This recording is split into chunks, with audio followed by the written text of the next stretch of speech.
Hello student. स्वागत है आपका आपके अपने यूट्यूब चैनल आर.के. कंप्यूटेक में। आज के इस लेक्चर में मैं आपको बताऊंगा कि जो ऑपरेटिंग सिस्टम का एक पार्ट होता है आपका कर्नल एंड सेल, यानी कि ऑपरेटिंग सिस्टम में जो कर्नल है और जो सेल है उसका क्या रोल होता है वो मैं आपको यहाँ पे आज बताने वाला हूँ। तो सबसे पहले तो मैं अगर आपको बताऊँ कि जो कर्नल है, कर्नल होता क्या है। तो देखो, कर्नल ऑपरेटिंग सिस्टम का एक कोर पार्ट होता है। कोर पार्ट से मैं यहाँ पे ये समझूंगा कि बिना कर्नल के जो ऑपरेटिंग सिस्टम है वो वर्क करेगा ही नहीं। ध्यान रखना, कोर पार्ट है, इसके बिना जो ऑपरेटिंग सिस्टम है वो काम नहीं करेगा। यह हमेशा मेन मेमोरी में रहता है, क्योंकि सिस्टम को कंटिन्यूसली इसकी क्या होती है, ज़रूरत होती है। जब भी कोई प्रोसेस होगी तो वहाँ पे कोई भी डेटा को प्रोसेस करना होता है तो ऑपरेटिंग सिस्टम कर्नल का वहाँ पे यूज करेगा ही करेगा। और जो कर्नल है वो हमेशा आपका मेन मेमोरी में बना रहता है। अब अगर मैं बात करूँ कि जो आपकी मेन मेमोरी है, तो आप मुझे कमेंट करके बताओ कि मेन मेमोरी में कौन सी मेमोरी आती है, हार्ड डिस्क आती है या फिर रैम और जो रोम है वो आपकी मेन मेमोरी में आती है। तो आप जिस भी स्टूडेंट को पता है आप कमेंट करके बताओ कि जो मेन मेमोरी है उसमें कौन कौन सी मेमोरी आती हैं। रैम आती है, रोम आता है, या फिर जो आपका हार्ड डिस्क हो गया वो आता है। आगे बात करते हैं जो ऑपरेटिंग सिस्टम है उसका जो हार्ट है।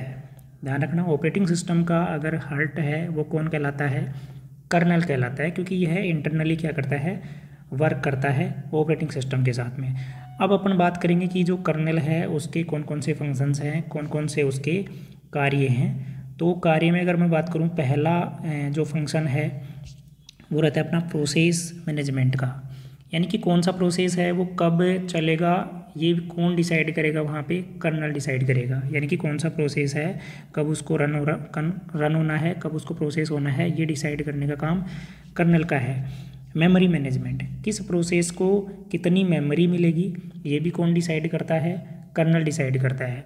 जो डिवाइस हैं उनका मैनेजमेंट भी करता है, जो इनपुट आउटपुट डिवाइसेज हैं उनको कंट्रोल करने का जो काम है वो भी कौन करेगा, यहाँ पे कर्नल करता है। नेक्स्ट अगर मैं बात करूं, जो सिस्टम कॉल्स हैं उनको हैंडल करने का भी जो काम है वो भी कर्नल के द्वारा किया जाता है। तो ये फंक्शंस हैं कुछ आपको जो याद रखने हैं कि प्रोसेस का मैनेजमेंट उसमें भी कर्नल है, ऑपरेटिंग सिस्टम की हेल्प करता है, मेमोरी मैनेजमेंट करता है, डिवाइस मैनेजमेंट हो गया, और जो सिस्टम कॉल्स हैं उनको क्या करता है, हैंडल करने का काम करता है। इसके अलावा अगर नेक्स्ट कार्य की मैं अगर बात करूँ इसकी, तो नेक्स्ट जो है वो है इंटरप्ट हैंडलिंग, यानी हार्डवेयर से आने वाले जो भी इंटरप्ट्स हैं उनको भी ये क्या करता है, हैंडल करना है। यानी कि कौन सी प्रोसेस को रोकना है, किस प्रोसेस को सस्पेंड करना है, तो वो सारी चीज़ें भी यहाँ पे जो डिसीजन लेता है वो कौन लेता है, कर्नल लेता है। नेक्स्ट अगर मैं बात करूँ यहाँ पे, तो कर्नल के कुछ टाइप्स हैं वो भी मैं आपको यहाँ पे बता देता हूँ। तो जो पहला टाइप्स है, पहले टाइप्स की अगर मैं बात करूँ तो कर्नल का जो पहला टाइप रहेगा वो है मोनोलिथिक कर्नल। पहला टाइप है मोनोलिथिक कर्नल। देखो, मोनोलिथिक कर्नल मतलब बोलते किसको हैं, ऑल ऑफ सर्विसेज एक सिंगल लार्ज कर्नल के अंदर आपकी क्या रहेंगी, इनबिल्ट रहेंगी। यानी ऑपरेटिंग सिस्टम की सभी तरह की जो सर्विसेज हैं वो एक सिंगल जो कर्नल है लार्ज साइज का उसके अंदर क्या रहती हैं, इनबिल्ट रहती हैं। इसकी जो परफॉर्मेंस रहेगी वो फास्ट रहेगी, लेकिन ये क्या रहता है, लार्ज और कॉम्प्लेक्स, यानी थोड़ा जटिल रहेगा। अगर एग्जांपल की बात करूं, इस कर्नल को जो यूज करते हैं उसमें लाइनक्स और जो यूनिक्स ऑपरेटिंग सिस्टम है उसके अंदर जो कर्नल यूज होता है वो मोनोलिथिक जो कर्नल है उसका वहाँ पे यूज किया जाता है। नेक्स्ट अगर टाइप की बात करूँ तो नेक्स्ट टाइप है यहाँ पे माइक्रो कर्नल। तो देखो, जो माइक्रो कर्नल है उसमें जो आपकी कुछ एसेंशियल्स जो सर्विस होती हैं, कुछ ज़रूरी जो सर्विसेज होती हैं ऑपरेटिंग सिस्टम की, वो कर्नल के अंदर क्या होती हैं, इनबिल्ट रहती हैं। बाकी सर्विसेज हैं वो आपकी यूज़र स्पेस में रहेंगी। स्मॉल होता है, सिक्योर है, लेकिन क्या है यहाँ पे, स्लोअर है। ध्यान रखना, छोटा है, सिक्योर तो रहेगा रहेगा, लेकिन यहाँ पे क्या रहेगा, थोड़ा सा ये स्लोअर रहेगा। अगर एग्जाम्पल की बात करूँ यहाँ पे कौन से जो ऑपरेटिंग सिस्टम है जो माइक्रो कर्नल को यूज़ करते हैं, तो उसमें QNX और जो आपका मिनिक्स है वो माइक्रो कर्नल को यहाँ पे यूज़ करते हैं। नेक्स्ट अगर टाइप की मैं बात करूँ तो नेक्स्ट जो टाइप है वो रहता है हाइब्रिड कर्नल। हाइब्रिड का मतलब हो गया कॉम्बो, जो आपका मोनोलिथिक है और जो माइक्रो कंट्रोलर है उन दोनों का क्या हो गया यहाँ पे मिक्स हो गया। जैसे विंडोज़ NT है, मैक OS है, उसमें जो आपका कर्नल यूज़ होता है वो कौन सा होता है, हाइब्रिड कर्नल का यूज़ होता है। ये तो था आपका कर्नल वाला पार्ट। अब बात करते हैं कि जो सेल है, तो सेल का क्या रोल रहता है वहाँ पे। तो अगर सेल की बात करूँ तो मैं ये बोल सकता हूँ कि जो सेल है वो ऑपरेटिंग सिस्टम के लिए क्या है, एक कमांड इंटरप्रेटर है। क्या है, कमांड इंटरप्रेटर है।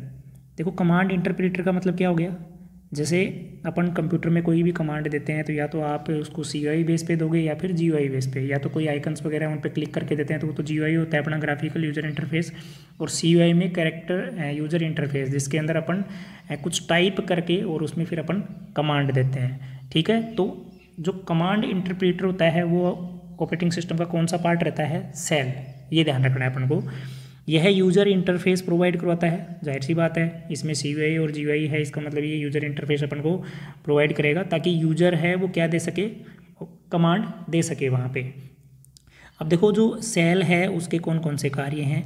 तो अगर सेल के कार्यों की यहाँ पे बात करें तो पहला जो कार्य है यूज़र कमांड लेना, यानी यूज़र से कमांड लेगा, कीबोर्ड से दे रहे हो या फिर ग्राफिकल यूज़र इंटरफेस से दे रहे हैं अपन, तो कीबोर्ड से तो अगर अपन CUI की बात करें तो वहाँ से कमांड देते हैं, और GUI में अपन कुछ आइकन्स वगैरह होते हैं उनके ऊपर अपन क्लिक करके वहाँ पे जो ऑपरेटिंग सिस्टम है उसको कमांड देते हैं।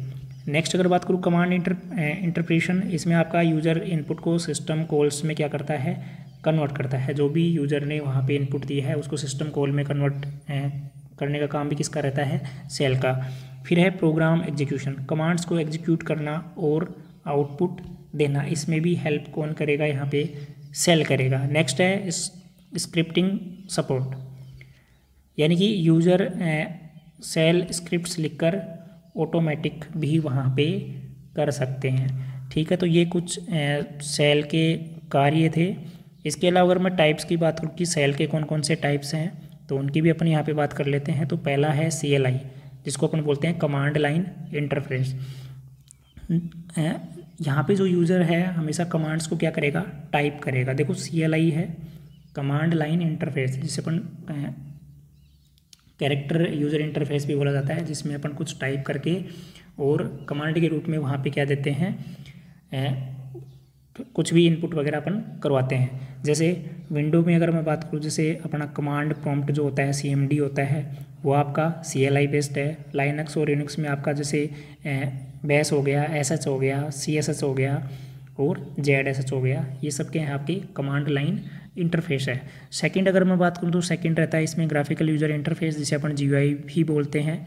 तो GUI की अगर मैं बात करूँ तो यूज़र्स हमेशा जो आइकन्स हैं, मेन्यूज वगैरह हो गए, और वो जो विंडोज़ के ज़रिए क्या करता है, इंटरेक्ट करता है। जैसे यहाँ पे विंडोज़ एक्सप्लोरर हो गया आपका, जीनोम हो गया, KDE हो गया जो लाइनक्स में यूज़ होता है। तो ये आपके कैसे हैं, GUI यानी ग्राफिकल यूज़र इंटरफेस के अंतर्गत आते हैं।